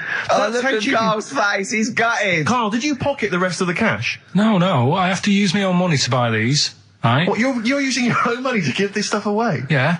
So I had to go and buy that, XFM is so cheap, I I know. understand. right? I know. And it's not worth having it on DVD, is it? 'Cause Why it's not? It's an old film, so. So the quality is do you know what I mean? They can't really tidy it up. 'Cause Of course they can. They do it from a print. They don't do it from the video. They don't get the video and go, let's make it into a DVD. An old Betamax copy that someone had knocking about. Well, anyway, you it's the can. same film, though, isn't it? Fine, okay, well, yeah, you're right. it is Yeah, the same but anyway, film, yeah. you can win $6.99's worth of The Graduate. The question, and it's email only, Steve, it's not Steve, it's ricky.gervais@xfm.co.uk. The question is, name the actor that Karl was taking the place of in the film, and of course the actress that he's performing opposite. ricky.gervais@xfm.co.uk. Lovely. Do you want to play something from there? I would love to. It would seem appropriate. Yeah. Dear Mr. Simon and Mr. Garfunkel, please, let's not have the sound of silence. Let's have some more beautiful music. Get that together, please, quickly. That's XFM. I think you should do every single link on it. It's the best bit of the show. That's on XFM 104.9. Are we Well, going to there have you time go. to play the clip again before, before 2 o'clock, let's say? Are people not listening to the question? Is that what you're... Some people are not listening to the question. Oh, dear. Okay, we'll play it again at about 2 then. And personally, any excuse to hear it again, because I thought it was a treat. I think Carl should go out and get the DVD. I think it's embarrassing to give away the Yeah, the you have to VHS. get it. You have to go out and buy the DVD later. Carl, on the DVD, it's got a booklet, it's got an audio commentary, it's got behind-the-scenes features, and it's got this pristine widescreen version of the film. You've got some cheap $6.99 version. Yeah, and on so VHS. because you were being mean, because it was your own money, you're gonna have to waste that now because Yeah. no one wants it. So it's gonna cost you twice as much as it would have done if you just got the DVD the first time round. A valuable lesson learned. Yeah. I've rewound it. There's a penalty if you've not. No, you haven't rewound it. Go and get the DVD later. They're going to win the DVD. No, I looked at the DVD and it was 18 quid. I'm Go not and paying get 18 it quid for and it. claim it back. No, you've got to wait. What a ages. cheap station this is. It's outrageous. I mean, Well, do you want to go on with the other prizes with what we're giving away later? What is this for Rockbusters? Well, we don't give away prizes, we throw away prizes. Yeah, it's cleaning out some drawers at XFM. Go on. I'm just having a quick look through before I... because we've sort of revamped Rockbusters a bit. There's that extra bit in it now, isn't there? That audio bit. You're selling it, your big sell. Oh, we're There's a not going DVD straight there. into that yet, then. There's a No, DVD. no. There's a DVD there. What's that? I'll go through them later, Rick. I just need to absorb it. Don't get excited, mate. So, who did Karl play in the clip? What actor's place did he take, and what actress played opposite him? That's Ricky.Gervais. At xfm.co.uk. Sure. Brilliant. Yeah. Is that it then? What we got coming up? We've got some Play a bit of Coldplay. Let's have bit it. of Coldplay, be right? Coldplay. Yellow on XFM 104.9. Get it on DVD. It's an embarrassment. £7 worth of old video, pan and scanned. I bought it now. That's what they're getting. Right. He's put a downer on it. All the work, that went into that, and then just going to fob them off with a bit of old celluloid like that. Well, listen, still to come, right? We've got the monkeys thing. Oh, chimpanzee that. And when I was out last Sunday, right, at Johnny's birthday party, Yeah. Steve was there. Yeah. Got talking about stuff. and a debate that we didn't really finish cropped up. It blew your mind, didn't it? Amazing. Oh, I know about this. Steve told me. This is the infinite amount of monkeys. Or a monkey with a typewriter and an infinite amount of time would eventually come up with the works of Shakespeare. Yeah. There was no debate. It's a philosophical, mathematical problem. There's no debate. It's true. It wouldn't happen. No, listen, Carl, listen. Infinity sorts it all out for you, right? An infinite amount of monkeys at a typewriter, right? They do everything. They type everything. Infinity just sorts it all out for you. There's no getting to it and they're going, oh, well, let's have a look what they've done. This one's come close. Did Romeo and Juliet. It would do it all. It would type everything ever possible, conceivable. Yeah, but... It's a mathematical... Well, infinity we've heard your side of the argument, Rick. And I'll be honest with you, it's a persuasive one. But let's hear Carl, because he heard about this in a pub last week. Yeah, so what's your problem? What's your problem with it? What's your problem with it? Well, first of all, right, you're saying it's a load of monkeys. It's not just one monkey that Depends. can live forever. No, wait. It's either a chimpanzee with a typewriter with an infinite amount of time. He would eventually, by definition, mathematically, type everything ever possible, okay? Or it's an infinite amount of chimps with typewriters, and one of them will type it first time. But already that's not right. You either need to have What do you mean? monkey. What? You mean Let's hear his employment point. laws? What do you mean it's not right? Let's hear him out, please. Okay. If it's one monkey Yeah. with a typewriter that's got loads of ink in it and that, right? At least it knows what it's done in the past. It's not... Keep going. Crime. If you've got a load of monkeys, it's like if you have too many. What's that saying about too many chefs? Too many chimps spoil the soup. Right. Well, it's the same thing. It's like, well, I didn't tell you to put salt in it. I was going to put salt in it, and it messes it up. Whereas if it's just one, they know what's gone on. So what I'm saying is, just leave him go. I can't be bothered. I want to hear. I want to hear the rest. This blows my mind. He doesn't know what this does to me. It's a mathematical problem. I want to hear the rest. well, it's just I just don't think it will happen. What do you mean you don't think it'll happen? Infinity works it out for you by definition. Well, what's stopping them typing the same thing again? They would. In fact, the problem should be if you had an infinite amount of time that it would type. It works for Shakespeare an infinite amount of times and everything else an infinite amount of times. But you know, that's not as. But not Shakespeare. Oh, shut up, you idiot! Rick, do you know what he said to me? I said to him, I explained it to him. I said, you've got an infinite number of monkeys, infinite number of typewriters. They will type the complete works of Shakespeare. He said, have they read Shakespeare? You're an idiot! Play a record. said, no, I'm not having this they're not conversation. doing it from I'm not memory. having it because it really, really winds me up. But you're saying they'll do it with no spelling errors. Well, they do it an infinite amount of times. And they do it wrong an infinite amount of times. And they spell the last full stop wrong an infinite amount of times. And they get one thing wrong in Hamlet wrong an infinite amount of times. They do everything an infinite amount of times. But are they going off a story that they've... Play a record, Carl, because I'm going to knock you out. I'm just saying... Shut up! Do they know the story? Oh, They're monkeys! Oh, Christ. No, Right. okay. Lloyd Cole, she's a girl and I'm a man. Good that, innit? On XFM, 104.9, Ricky Gervais, Steve Merchant, Karl Pilkington. As ever, Rick, there's always someone who steps in to defend Carl. Okay, what is the defence? What is the defence? Here's an email from Scott Coomer. He says, Carl is actually right. I've got an A-level in statistics and probability. It doesn't matter how long they have and how many monkeys you have. You cannot guarantee they would type the complete works of Shakespeare. Infinity makes it probable they would get it right, but not definite. Yeah. Well, yeah. Yeah. That's what I was saying. No, you weren't saying, Carl. You don't understand it. Infinity sort of sorts it out. That if they do anything, they nearly do everything, won't they? No, I mean, they'll give it a good shot. No, that's not the point. But the I'd point be is surprised if they did one page right. Right, listen. It's not to do with consciousness. It's not to do with them aiming. They are just bashing away at the keyboard. It's like they're used to show that there isn't consciousness. They chose the chimpanzee because it can type, presumably, hit the keyboard. It's because they hadn't come across you at the time. Yeah. It's to take out thought out of it. It's to take out reason and trying, right? It's just random. They're saying that if you typed enough things, if a computer was left typing everything, if you left it for an infinite amount of time, and they chose Shakespeare because there is meaning behind it, and it's difficult to get it exactly right, to show you that infinity would come up with it's not just Shakespeare, it's every novel. It's everything. Fairly eloquent there from Gervais. A quick riposte, please, from Karl Pilkington. No, I'm just saying, what I don't understand, if it hasn't read it, then how does it know where it's going? Listen, right, listen, right, Can I just explain to people, right? Some people have said, oh, why are you cruel to Karl? He drives me mental with things like that. What do you mean, well? Can I just, let me just take a breather for How do I do your editing? He keeps coming in the week. You know that I work here properly, in the week, don't I? Yeah, I've got a proper job, Yeah. Should be 9 to 5, but I normally get in at about 8 o'clock and work. A lot of people getting 8 o'clock. Working hard, trying to do my job. 3 times this week, I've been rushing around. I walked past my little studio. He's sat in there, all right?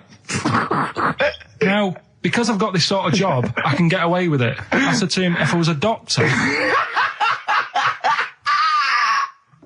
would he keep coming to me practice? If you were a doctor, there'd be severe problems with the NHS. Imagine that. The standards would have lowered so much if you can arrive at the hospital, you're a doctor. Pop in, I'll go to lunch, don't we? We have a little lunch break, don't we? I go, come on, let's go now. He goes, I'm busy. I go, come on, let's go now. He's going, no, you're doing me head in. Well, when I was talking about the monkey conundrum with Karl, he said to me, right, if I had a day off work, and I was, say, watching the TV, and with one hand I was typing a typewriter, would I type Shakespeare? I mean... Yeah, but you see, there's certain things. We were talking a little bit about this stuff the other week, weren't we, when we said, you were going on about Einstein, and I said he's not that good. E equals MC squared. It sounds good, but I've never used it and that. Right? I've never used it! You haven't used 2 and 2 equals 4, Karl! The fella with an apple fell on his head. It could have been anyone sat under that tree. Do you know what I mean? It's just annoying. Lucky. And it just happened to be a genius. Newton gets all the credit for his laws of the universe. Well, other people were working whilst he was having a lunch break under the tree. So in a way, it's like he didn't deserve to have that success story. Again, forget the apple and the tree and whether he was sitting down having a lunch break. It's totally irrelevant. Yeah, but what I'm saying is there's certain things that will just happen.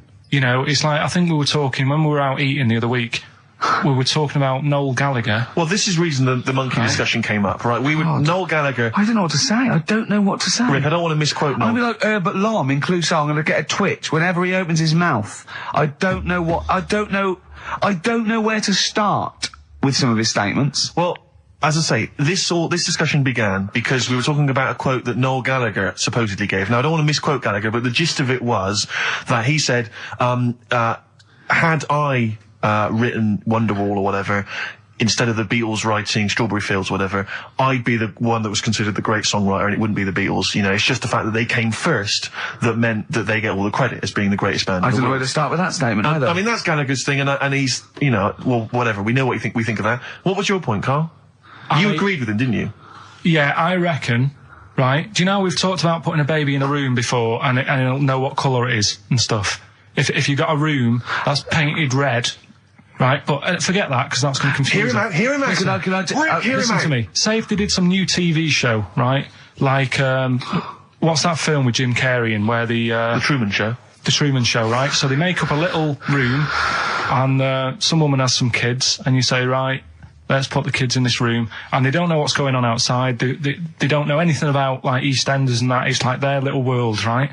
They don't know anything that's gone on. How could a child survive without EastEnders? Right, listen. So, he's sat in the room, right?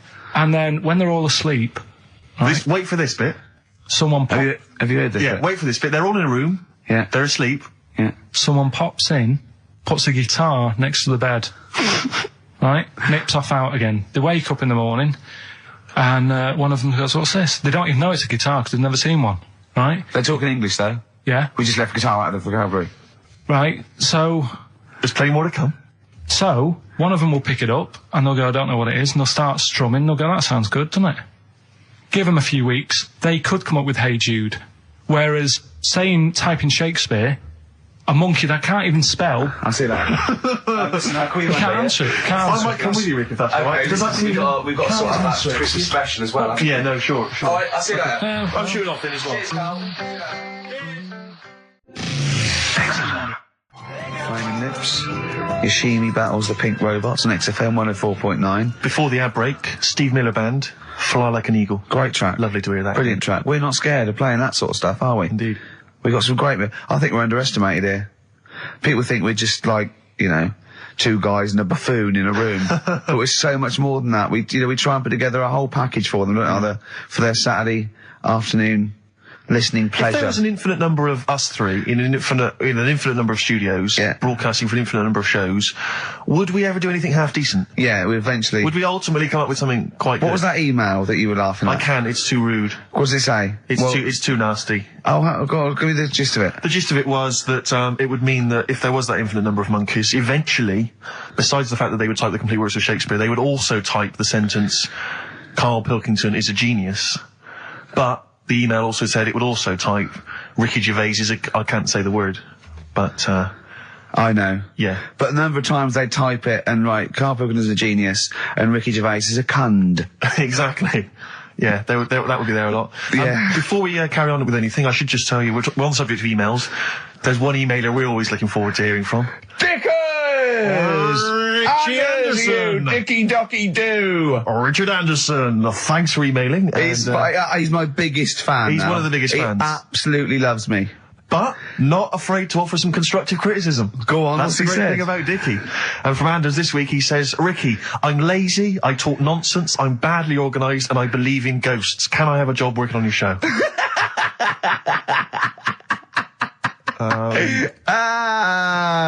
Possibly, Anders. Maybe send in a CV. Or email a CV. He's put a little bit of all of us in that, hasn't he? Oh, I'll ask him if he's a goggle-eyed freak, Steve. All right, calm down. Well, no, I didn't mean no need to get insulted. No, I didn't necessarily mean you, did I? To get nasty. Well, I was thinking about that, actually, Steve. Oh, God. Just talking of the old, What? What? Talking of the what? No. Do you know, like... This better be good. No, you don't have that many girlfriends and that. what do you mean? Carl, why are we on this? I was defending you in the whole monkey discussion. Come on, what's your point? What's your point? What's your point? No, what's the point? What's the point? I just was thinking... If there was an infinite number of Steves? You're an odd-looking fella. Come on, Carl, get to the... No, you know I know that. I've told you that loads of times. What do you mean, you know I know that? Well, there's no point pretending anymore. Steve, I'm flabbergasted. But also, you don't like spending money, right? He's mean and weird looking. Valentine's Day. Are you sort of, you know... You've got to love him now, haven't you? What are you happier with? The fact that no girls like you enough, right? This is really mental. Or are you happy because you don't have to spend any money on a card for someone? A little from column A, a little from column B. Wait, let's have more monkey news. What have we got? No, we've got so much to get into this show. Insults. We don't need stupidity. the insults. I think we've got enough. We don't need the insults. Yeah, there's no more insults. What angers me with Carl is you know he's been planning that. No, I haven't. I was thinking about it on the way in because Valentine's Day is coming up and I'm not a big fan of it. Condoms? You bought your girlfriend a box of condoms for Christmas. I don't think you can have a go at me. To be fair. No, but I don't just treat her on Valentine's. I'm always... Do you know what I mean? You don't even treat her on Valentine's. You don't even treat her at Christmas or on her birthday. When do you treat her? Hang on a minute. Wait a cotton picking minute there. Oh, why I order. Wait a minute. What's that? Tiffany Dog. I treat your girlfriend better than you, and I've only met her twice. I took her out last night and she enjoyed herself. Where'd you go? Until she had to write the cheque. Where'd you go? To a chippy. A really... No. Play a record! It's a chippy? No, a quality one. Right. Oh, God! Under a fiver for two. Oh, nice wrapping. Not newspaper, greaseproof paper. And bread. Ash, and sometimes on XFM 104.9, I'm Ricky Gervais with me, Steve Merchant and Karl Pilkington. Right. We've got so much to get through. All right. London's shit, innit? Sorry, shouldn't swear on air, my studio. Never swear on an on-air studio. Yeah. Apologies. Not really swearing, is it? I'll tell you what swearing is. Yeah, Graduate. You're going to play that again and give a winner. Give a winner. Well, let's hear it. So it's Karl Pilkington featuring in The Graduate. Yeah. Well, here we go then. So, are you ready for it? I've brought some condoms from home that Suzanne got for Christmas. Benjamin, What? will you bring me a hanger? A what? A hanger.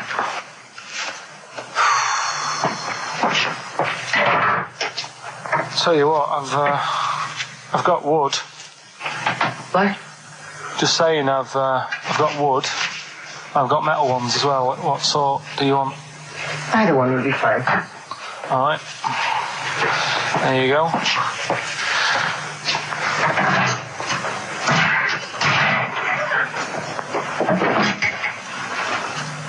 Are you afraid of me? No. No, I've seen weirder things than you.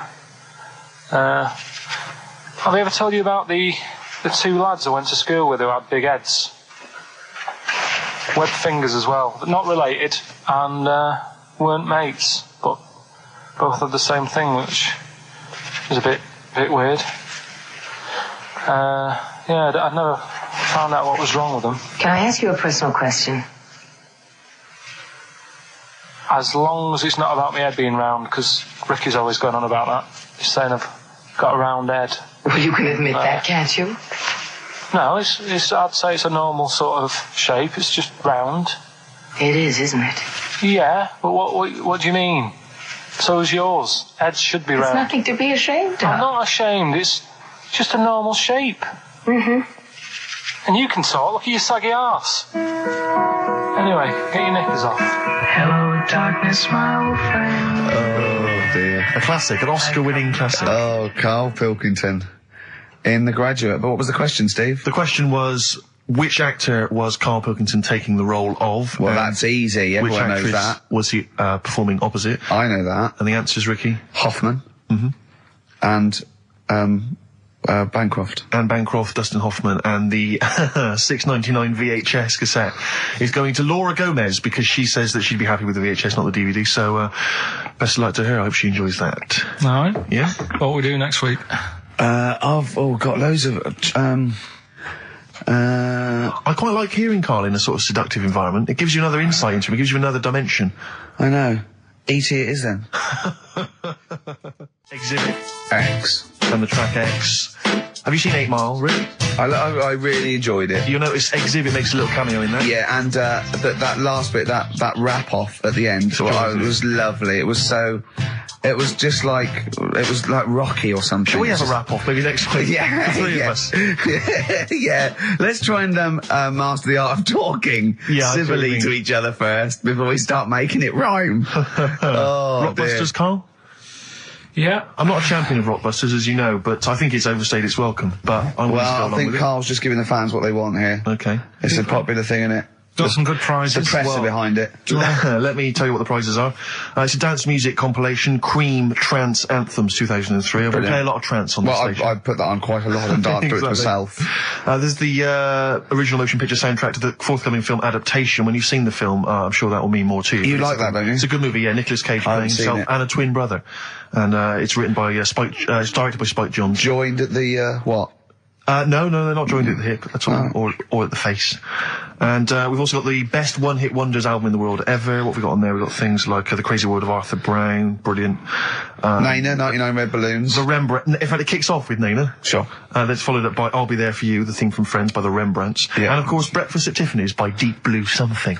Brilliant. Deep Blue Something. Is What that the happened worst to name ever? I think it possibly is. No, Sixpence None the Richer. Sixpence None the Richer. That's a Quite pretty bad name. Okay, again, I know we've got a lot of chill-out fans who listen to us, so the best chill-out album ever. Yeah. Bear in mind, of course, all these prizes collated by Karl from, I guess, people's drawers. Yeah, maybe their look in your bags. drawer. Oh, dearie me. What is it? The only thing probably worth having is it's topical, if nothing else, Karl. A 7-inch by the White Stripes, Merry Christmas from the White Stripes. That was their exclusive Brilliant. Christmas single. So if So you're... that's early, isn't it? You get that. It is worth A lot of people have got to wait 11 months before that's released. Or is it last Christmas's? Exactly.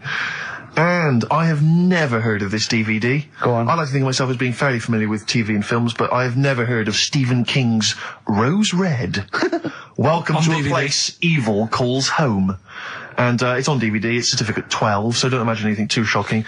And it looks appalling. Is Rose Red Mansion truly haunted? To find out, Professor... Okay, we've got the gist of it. They're not very good prizes. They're cobbled together, but if you've got nothing better to do, call in if you know the answers to these clues. It's Rockbusters. Let's not let them call in, Rick. Please don't let these people call in. No, they're not calling in. It's email only. Carl, don't interrupt me. I'm just... Yeah. Ricky.gervais@xfm.co.uk. Email only. I can't stress that enough. We just don't want to speak to you people. Right, go on. Right, so I give some initials out and a cryptic clue, and it makes up the answer on that. Well, sometimes it does, yeah. Go on. There's two of them, there's a new aspect, which I'll explain about in a minute. So, the first one is, cryptic clue is, well, if he would have been wearing an helmet, it would have been alright. And the initial there is B, right? So, well, if he would have been wearing an helmet, it would have been alright. B, right? Band or an artist. Second one, why are them Jamaican fellas swinging fish around their head? Okay. Alright, initials fills me with... DS. DS. Why are them Jamaican men swinging fish around their head? Alright? And the final bit to Rockbusters. It's a new bit. Last week I played you this.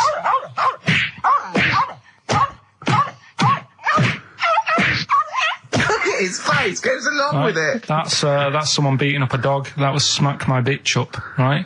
So here's some sound effects and that, and they make up a song. I can listen to him talk all day. Let's have a listen to the effects.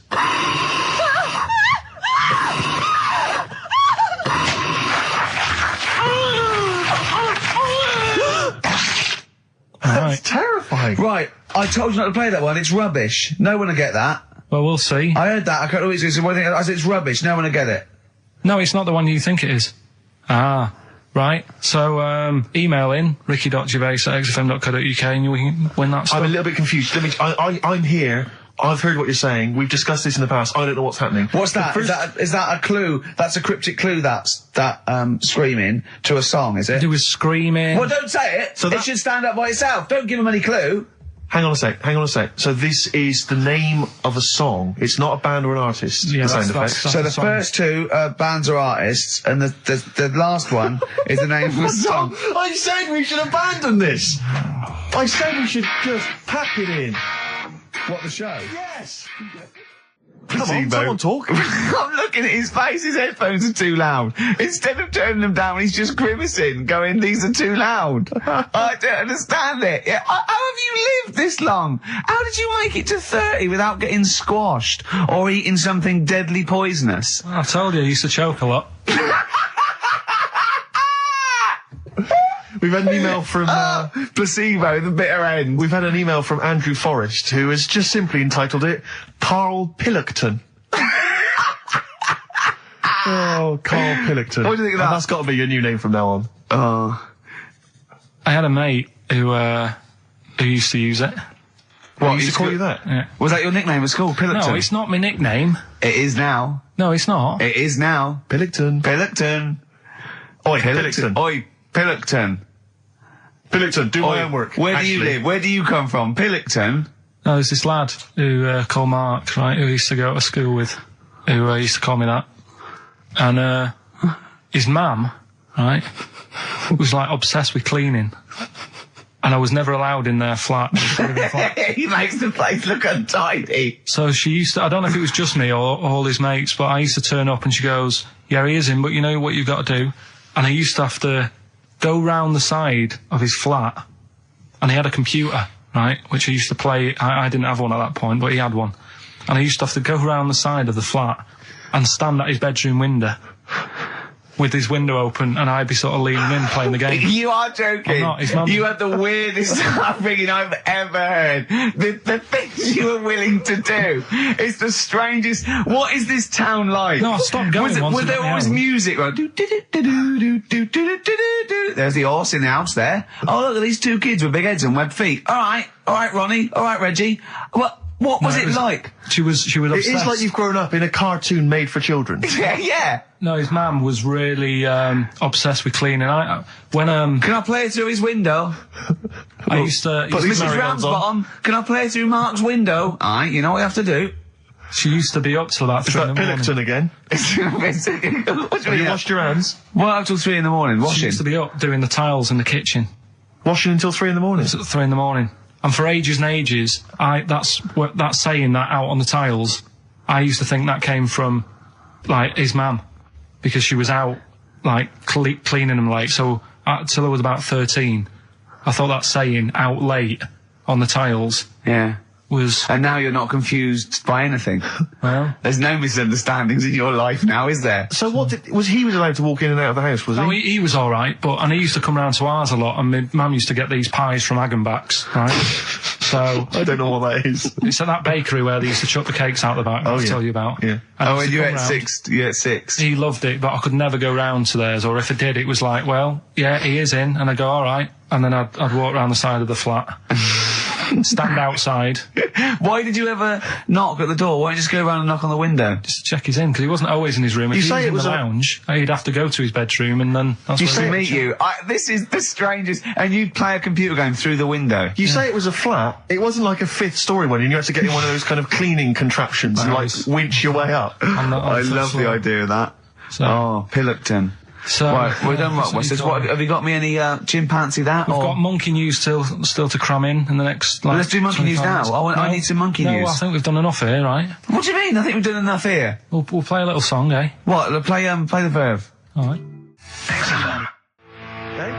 Go on, he's getting all stressed because I screamed. Sparky's Dream, Teenage Fan Club. I'll tell you, I'm sick of the screaming, Rick. I'm sick of that. I mean, no wonder Carl hates you, and that is the word I don't use often, but he does, and I've spoken to him in the past, and he loathes you. Monkey news. Give us one of the screams so the audience at home gets a taste of it. I'm taking my headphones off. No, and I'm not stepping going to away. scream. Go on, let's see what... Right, That come wasn't on. what you were doing. Was it worse than that? Yes! Right, come on, monkey news. It's not called monkey news. It's not called monkey news. Chimpanzee, we're not going to pack all the monkey stuff in. We've got quarter of an hour. What other show can say that? Yeah. We're not going to pack in all the monkey news. We've got 15 minutes where we can't get all the monkey information in. Right, come on. You're gonna love this one, Go on. Let's have the jingle.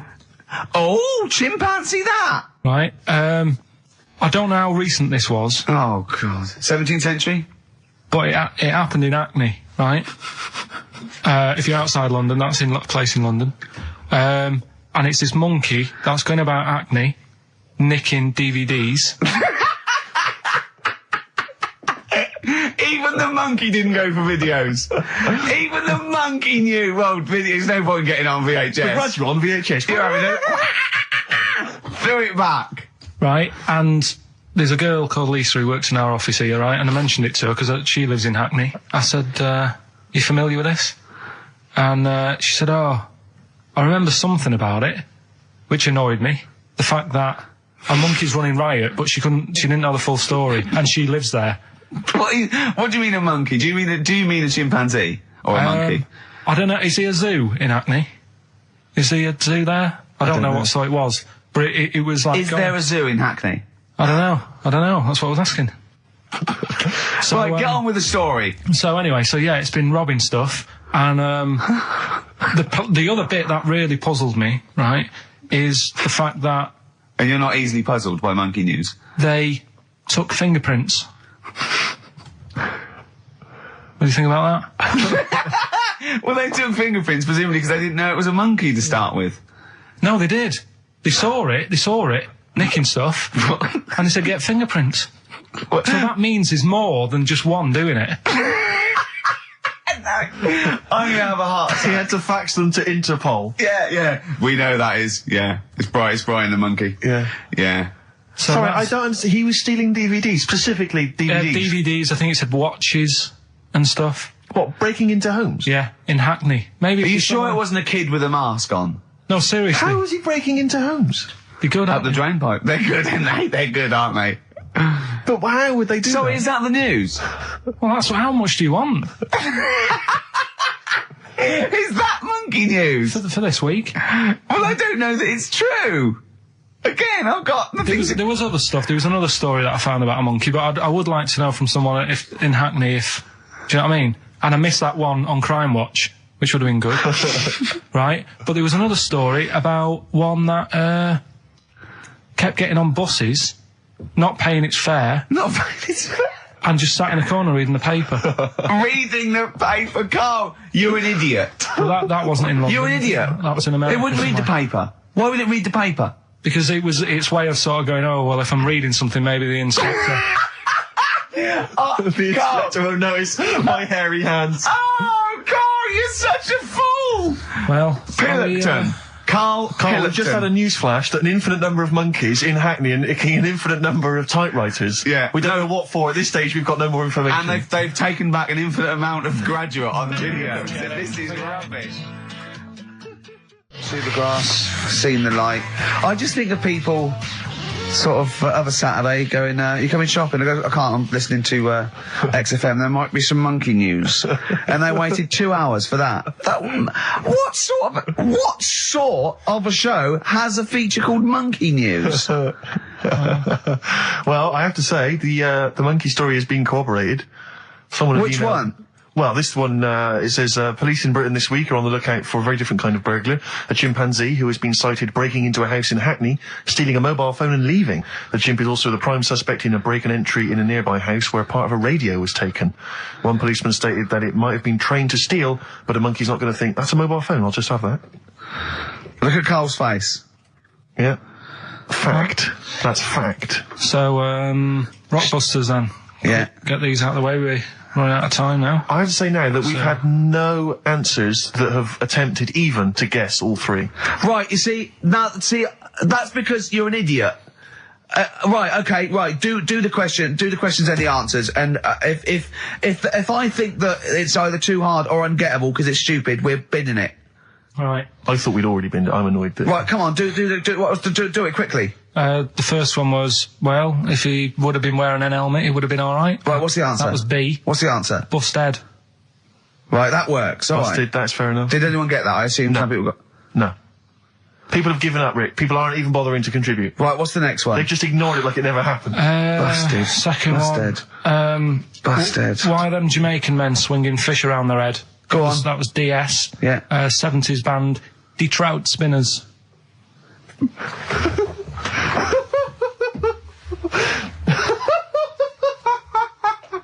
The Detroit Spinners have become the D-Trout Spinners. Yeah. Okay. Brilliant. And then the final bit, I play you some effects. They went like this. Let's hear it. It's terrifying, Carl. It's sinister. Well, what's happened there? What was happening? No. What's the answer? That was Born Slippy. The woman was having a baby. The doctor tried to grab it. It fell onto the floor. That's in your head, Carl. That's just a load of screams. That's and in noise. your head. Oh. Do you know what? I haven't even got onto Born Slippy. I'm still on the Trout Spinners. Well, let's put a song. That's it. I don't know what to say. Brief, a song for the ladies, surely. Did anyone get any of those? Let's end with Nick Drake and the Beautiful Riverman, and we'll see you next week. And hopefully, Born Rockbusters Slippy, will be the Trout Spinners. ditched. Trout Spinners. Well, don't keep saying.